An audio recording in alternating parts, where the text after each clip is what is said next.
Oh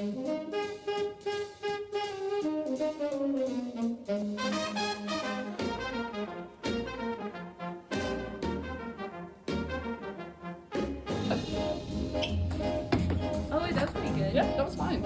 Well, Mr. Corn Guy. That's not my name in the quarterback.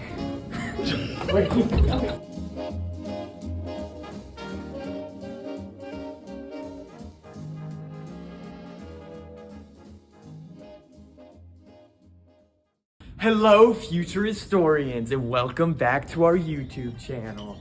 Have you ever wondered what it's like to relive history? Well, today, you'll find out. Now, before we get started, be sure to hit that like button and subscribe to our channel for more videos like this. Today, we're journeying back to the 1890s to answer the age-old question we know you've been asking. How did the US become an imperial power? Well, it all started with the expansion of capitalism and the formation of big businesses. Sir, excuse me, sir. Can we interview you for an exclusive update for our viewers on what the heck is going on right now in the early 1890s? What's that? What's a YouTube? Well, sir, I just really wanted to know from you what the people are really talking about right now. Well, I don't know much about the rest of these commoners, child laborers, or immigrants, but my business is booming for me. I'm so sorry, I don't think I ever introduced myself. My name is Andrew Carnegie, and I own a large steel company. I make millions of dollars here in the US, but I can't help but want even more money. It leaves me wondering why I haven't yet extended my business internationally. Well, Mr. Corn Guy. That's not my name, quarterback! Well, Mr. Carnegie, as I was saying, the US at this point in time doesn't have particularly strong control over international ports. New markets abroad are difficult to access for big business owners like you. I mean, I do declare that the US needs to expand its borders. Well, Mr. Carnegie, I have one more controversial question for you. What is the chief end of man? To get rich! And how, Mr. Carnegie? Dishonestly if we can, honestly if we must. But I prefer dishonestly. Well, thank you for your time, Mr. Carnegie. I'm sure we'll be hearing from you soon in the near future. Alright, A-Push fans, that was our first interview. To recap, remember that the Gilded Age ushered in a new era of business, such as Carnegie Steel Empire. These men looked to accumulate wealth in any way they could, and many felt that the resources were exceeding the demand found in domestic markets. Thus, they began to pressure the government to expand its territory internationally in order to allow for better access to new markets. These were some of the economic pressures that led to annexation of international territory, allowing the US to become an imperial power. But, sir, excuse me, sir, do you happen to be the amazing content creator and also Secretary of State James G. Blaine? Hardy har har. That would be me. Do you have a second to do an exclusive street interview? We've heard breaking news that you might be convincing the president of the importance of gaining naval bases. Is that true? You would indeed be right.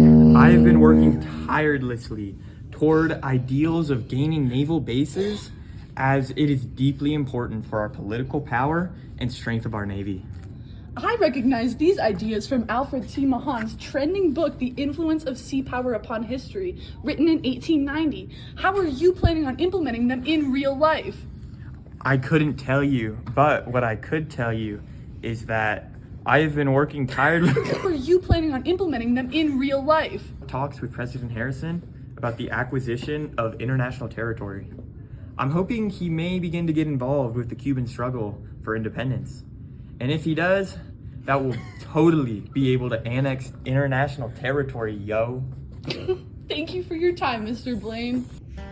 Now to recap for the viewers at home, James G. Blaine was Benjamin Harrison's Secretary of State who recognized the importance of naval bases to a country's political security after reading a very popular book at the time, naval officer Alfred T. Mahan's The Influence of Sea Power Upon History. Blame's pressure on Harrison began to lead to a push for political action, including the U.S.'s later involvement in the Spanish-American War, the conflict that ultimately allowed the U.S. to annex international territory and become known as an imperial power. My working day is over. We'll go. Excuse me, ma'am, Hey, do you mind if I back ask you Who are I'm you? so sorry. If you wouldn't mind, I'm doing a sensational article about the USS Maine exploding. I have a YouTube channel with over 17 million subscribers. We go around the world and ask different entrepreneurs about how they built their wealth. How do you, dear American, feel about the fact that Spain blew up our naval ship? As an American, I am very angry and very upset. You're exemplifying the exact way Americans think at this time.